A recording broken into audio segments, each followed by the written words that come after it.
You remember the girl who visited Delphi in Greece a few weeks ago? Well, she continued her exploring of central Greece. And this morning, she woke up in Meteora, a little town with amazing rock formations that also happens to be the home to many Orthodox monasteries. She felt so lucky to drink her morning cappuccino with this amazing view from the balcony of her hotel room. But, as always when she travels around the world, she couldn't wait to go outside and start exploring.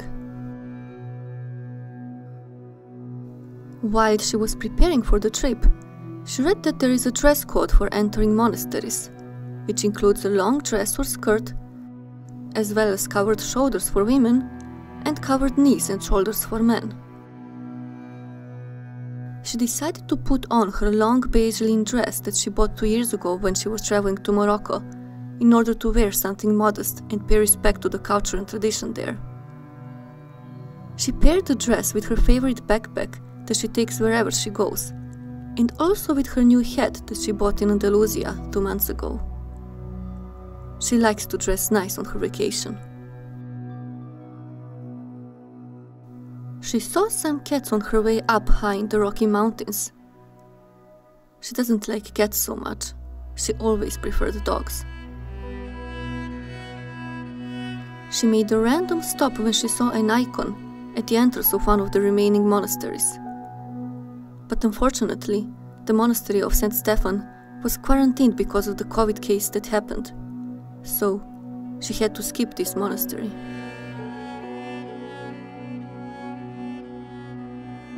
While she was doing her research about visiting Meteora, she found out that before there were 24 monasteries here. Nowadays, there are only 6 of them remaining in the region. They are all still active, they vary in size, and as well have different visiting hours, depending on the season. Word Meteora roughly means lofty or elevated, and the place is listed under a UNESCO World Heritage Site. First out of 6 monasteries she visited on that day was called Varlaam, and is the second largest monastery in the Meteora complex. Getting to Varlaam, as well as to the other monuments, was not that easy. They are all built onto high cliffs, so the only way to reach them is by many of the staircases and pathways cut directly into the rock formations.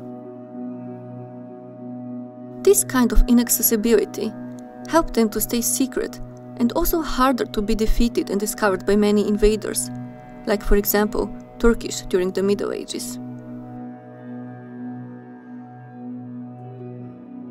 After some time, she was finally up, ready to enter her first site of the day. She admired the monastery from the outside, founded in the middle 14th century by a monk named Varlaam. The monastery has preserved the tower with the old pulling system, where the net was used by the first monks to bring up people and things they needed. She admired the beautiful chapel frescoes inside the monastery, painted in the 16th century, but it was not allowed to take photos of them. Sometimes she's kind of happy about this rule, because she can concentrate more on the present moment. From the backyard of the monastery, she noticed a view over the whole town Kalabaka. She wondered which house could be her hotel, but all of the roofs and buildings looked similar. Also, the road up to the monasteries was turning so many times that she completely lost her orientation.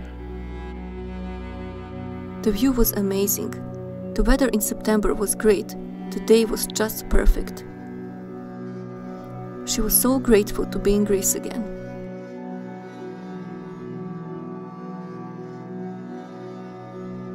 Time came to visit her second monastery of the day. She went down the same rocky stairway path. Isn't it incredible how this place looks magical? She heard before a lot about Meteora, since many of her friends from Serbia went to visit the Orthodox monasteries here. But still, she couldn't imagine it looks this beautiful.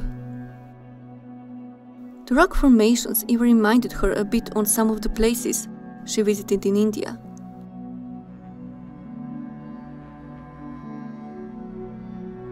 Next on her list was the holy monastery of Great Meteoron, or how it is also called, Metamorphosis Sotiros Monastery. She liked the name very much, since her surname is Sotirov. The holy monastery is the oldest and largest remaining monastery in the region. It is also the most visited monastery here by the tourists. Interesting is that in 2015, only 3 monks were residing here. It was founded in the far 14th century by Saint Athanasios the Meteorite. As its second founder, the monastery celebrates a Greek-Serbian prince named John Uresis Palaiologos, or on Serbian, Jovan Uroš Nemanjić. At the age of 22, he denounced all his royal titles and followed Saint Athanasios to become a monk, receiving the name Ioasaph. Ioasaph was responsible for building a church during the second half of the 14th century in the newly founded monastery. After visiting the large museum of the monastery, she took a walk in the backyard. The sun was getting stronger. Oh, good that I brought my hat, she thought. September can still be very sunny here in Greece. She searched a nice shadow to get a bit rest. She noticed a cute little empty bench at the other side of the yard. While sitting there, she saw a beautiful old bell hanging.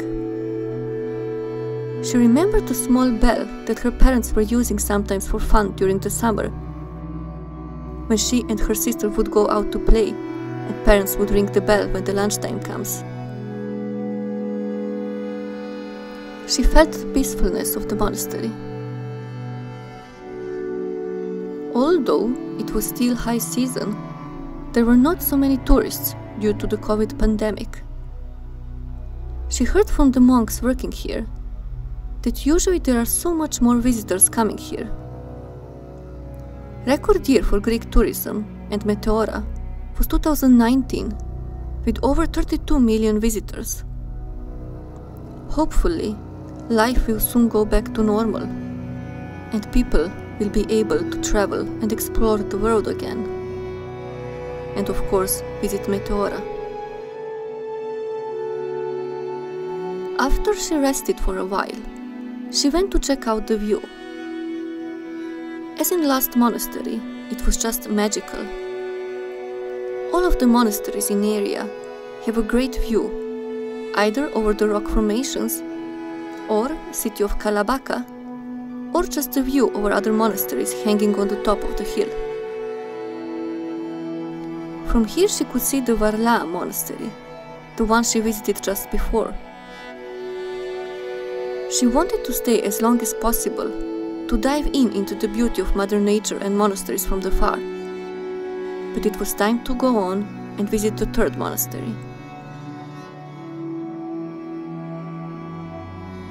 Her next stop was a smaller monastery, called Monastery of Rousanou, or how it is also called St. Barbara, first established in the 14th century. Compared to the other monasteries, the Rousanou has a lower elevation, which makes it easier to access. The monastery was initially founded by monks, and it suffered severe damage during the World War II. It became a convent in 1988, and today more than 15 nuns live in the monastery.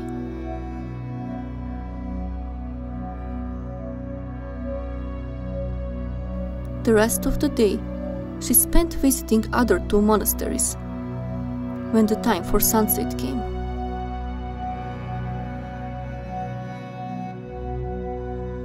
The sun was already settling down when she arrived to one of the main viewpoints to enjoy the sunset. The view was just breathtaking, magical, like in a fairy tale, like on another planet. It was a bit windy. She had a feeling she would fly away together with her head and never be able to tell her story to the world. Luckily, her imagination is usually much bigger than the reality, so she was not gone with the wind. Once though, on her trip to Cambodia, Siem Reap, while she was admiring the stunning temples, she actually almost really fell down and, hurt herself. She realized at the last moment that there is a huge hole in front of her, so she stopped on time. She always gets anxious when she remembers that moment. Traveling can be dangerous. You have to be careful all the time. The rest of the evening, she spent indulging in the view, while trying to feel present and grateful. She took a seat on one of the rocks and tried to meditate a bit, to feel even more the peacefulness of the place and connect with it on a deeper level. She always does that at the end of each day while traveling. It makes her feel more alive, more conscious and aware. It reminds her that every day is special, and that after every sunset, a new sunrise comes.